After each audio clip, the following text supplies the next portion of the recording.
So, hello guys! Welcome back to my YouTube channel. So, for today's video, isi-share ko pala sa inyo kung paano kami nakatipid sa Jollibee birthday party ni Ate Lanaya ng kanyang 7th birthday. So, naganap pala yung 7th birthday niya last 2025 ng December 21. Birthday niya is December 23, pero naisipan namin na ganapin siya ng December 21. Yun yung preferred date ko. So, feeling ko wala pa naman masyadong biggest adjustment dun sa prices ng Jollibee. And guys, take note, iba-iba po yung mga prices ng mga Jollibee branches. Depende yan. So, first, ang dapat nyo i-consider bago kayo magpabook is yung date. Yun yung pinakauna. Kasi yun yung tatanungin nyo sa branch kung available pa ba. Ang alam ko, meron silang booking sa online. Pero during the time na nagbubook kami, hindi active yung kanilang online application. Kaya kinailangan namin pumunta sa branch. Second, yung time. So after na masettled nyo yung gusto nyong date, yung time of course, kasi depende yan sa gusto nyong oras. Kami kasi ang gusto namin is 5 p.m. Para marami-rami pang time yung mga guests natin to prepare. Kasi kung sobrang aga naman, iniisip ko, baka hindi lahat mag-invest ng oras kapag sobrang aga. Kasi merong mga schedule na 9 a.m. Depende sa branch. Meron ding mas earlier pa doon. May na-experience kami na 7 a.m. So, sobrang aga niya. Hindi lahat nakaka-attend. Sayang naman, lalo kapag na ibilang nyo na sila dun sa pagkain. Third na kailangan nyo i-check is yung location. Yun yung pinakamahalaga. Kasi dapat yung branch na paggaganapan ng birthday party nyo is malapit sa inyo and malapit din sa mga guests nyo. Para hindi naman sila mahirapan na magpunta dun sa birthday ng anak nyo. Mas maganda na nearest lang sa inyo yung branch na pagbubukan nyo. Magkakaroon lang kayo ng problem sa pagbubuk kapag ka medyo rush na. Kasi yung sa amin noon, since December siya, madami nagpapabook ng mga Christmas party. So, yung preferred namin na branch, hindi namin siya nakuha. So, medyo malayo yung location. Pero kinonsider ko rin kasi yung mga guest namin noon is lahat naman may kotse. Almost, kaya hindi sila mahihirapan kahit na medyo malayo yung location. And consider nyo rin yung itsura ng branch kasi baka sobrang liit naman ng space ng party area. So, maganda ma-ocular nyo siya.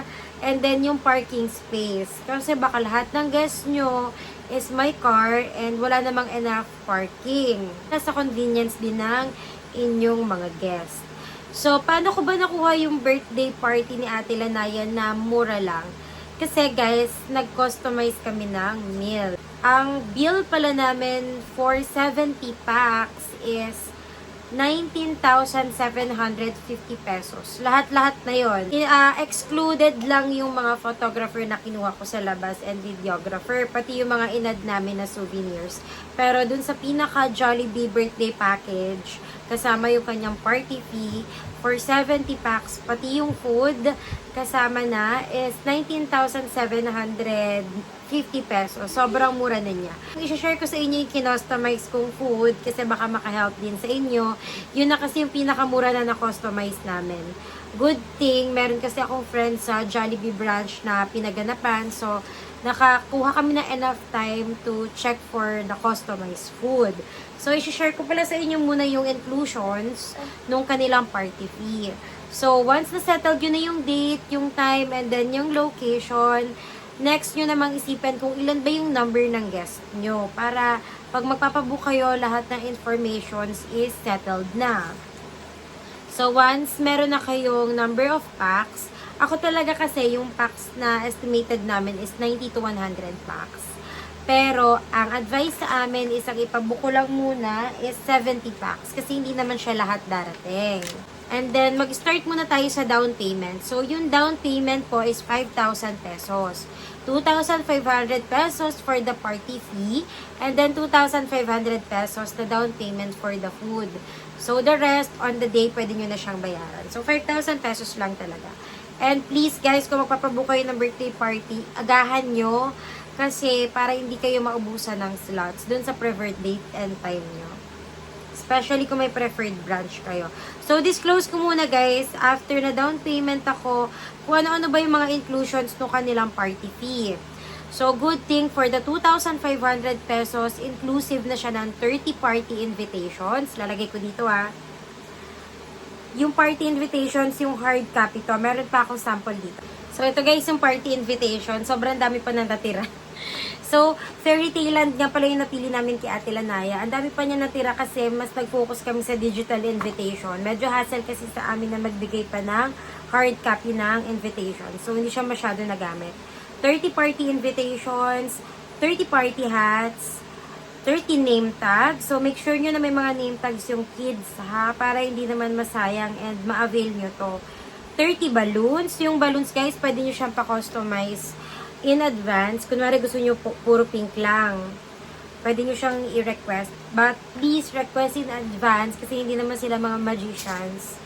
So, take time to talk to them, to do the oculars, and provide all your requests in advance. 30 activity tray mats, and 10 loot bags.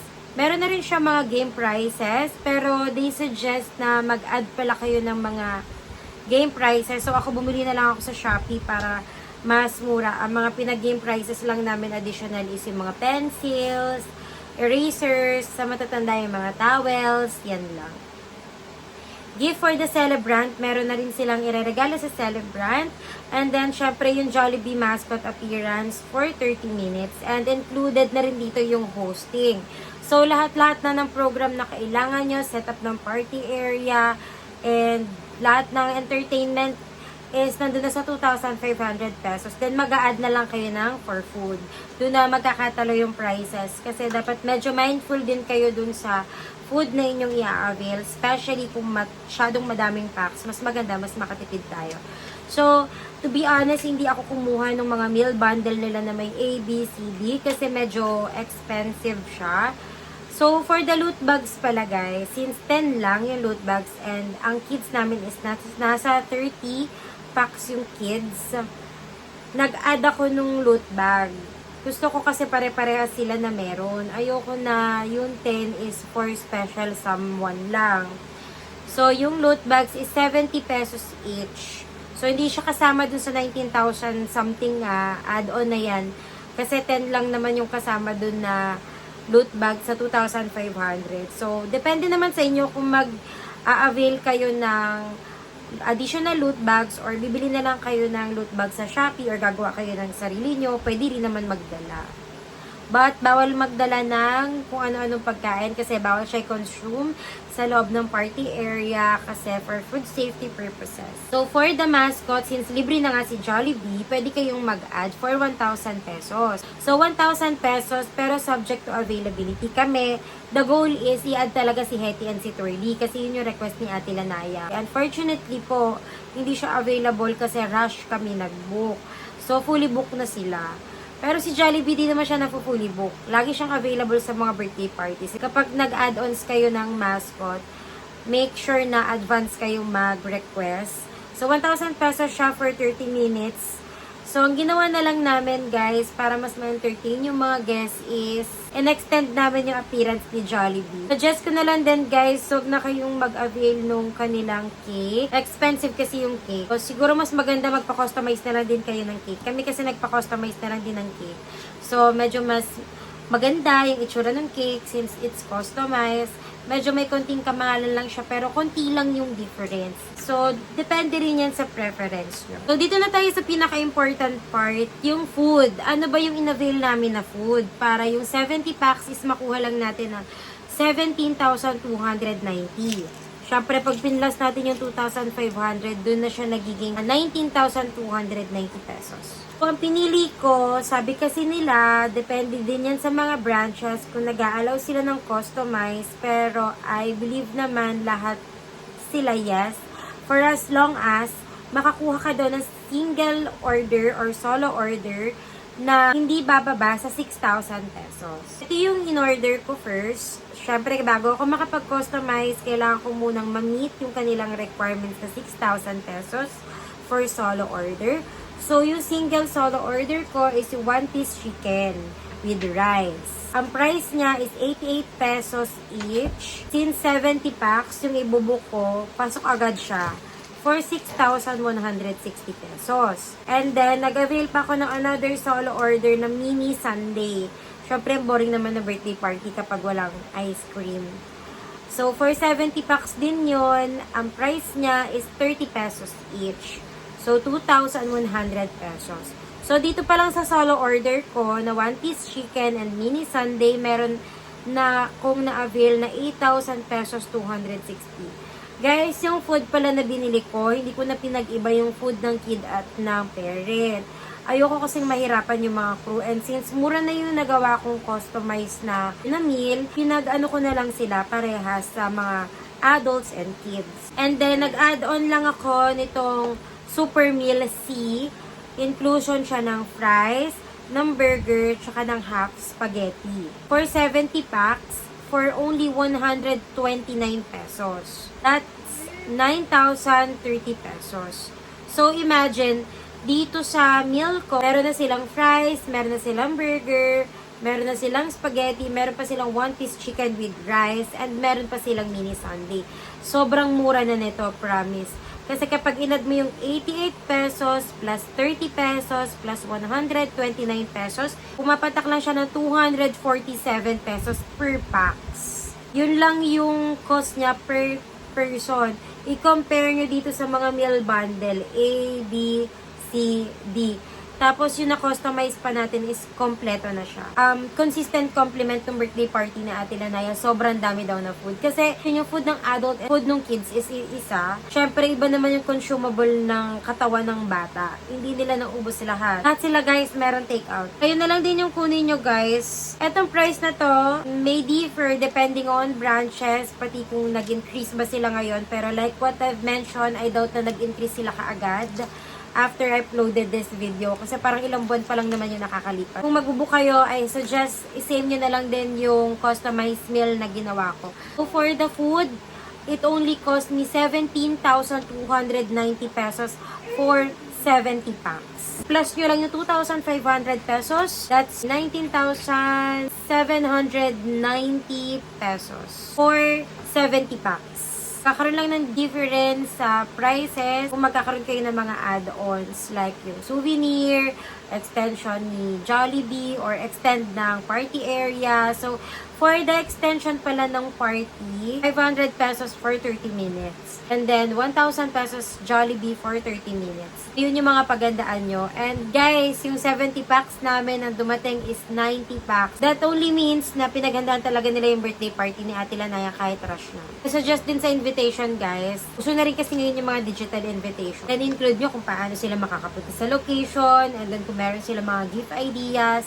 So guys, kung gusto nyo magpagawa pala ng video invitation, nagawa kami for only 300 pesos. Just let us know. And then, mag-usap tayo. Gagawa namin kayo ng video invitation na pwede nyo isend sa inyong mga guests. So, ayun lang naman yung aming mai-share sa inyo, and hopefully nakatulong siya.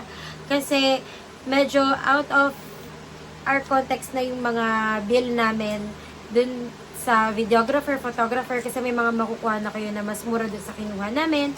And then, yung mga souvenir, it depends sa inyo kung magdadagdag din kayo ng mga prices. Pero meron naman sila mga prices. And kung may mga request kayo like nung sa mga programs, and then kung magpapa-add kayo ng mga games or changes dun sa program, pwede yun guys, for as long as kasya sa oras. And may request nyo siya in advance para mapaghandaan nila, okay?